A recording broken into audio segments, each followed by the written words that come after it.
In today's video, I'm going to teach you how to create a journal entry in QuickBooks. If you ever need to move amounts between accounts, fix a posting error, or record an adjustment from your accountant, a journal entry is the clean, precise way to do it.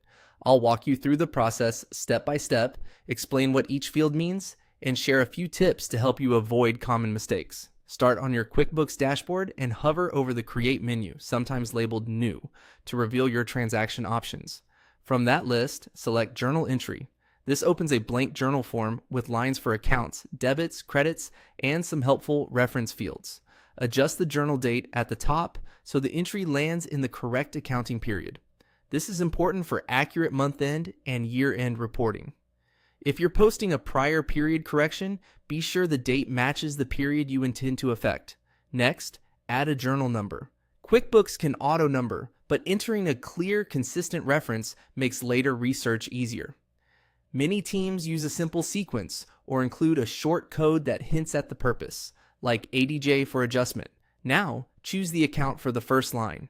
This is the ledger account you want to affect, such as an expense, asset, liability, income, or equity account.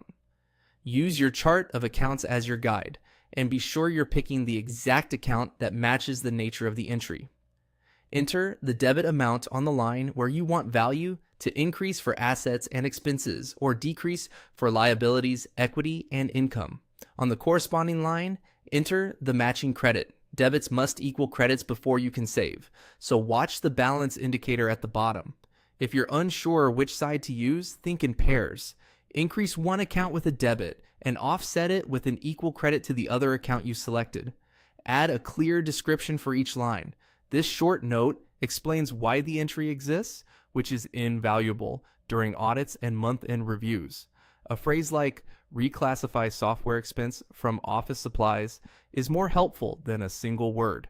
If the account you chose is accounts receivable or accounts payable, be sure to add a name. This links the journal line to a specific customer or vendor, so your subledgers stay accurate. When everything looks good and the entry balances, click Save and New to record it and start another. If you're done for now, you can choose the option to close instead. That's it. Your journal entry is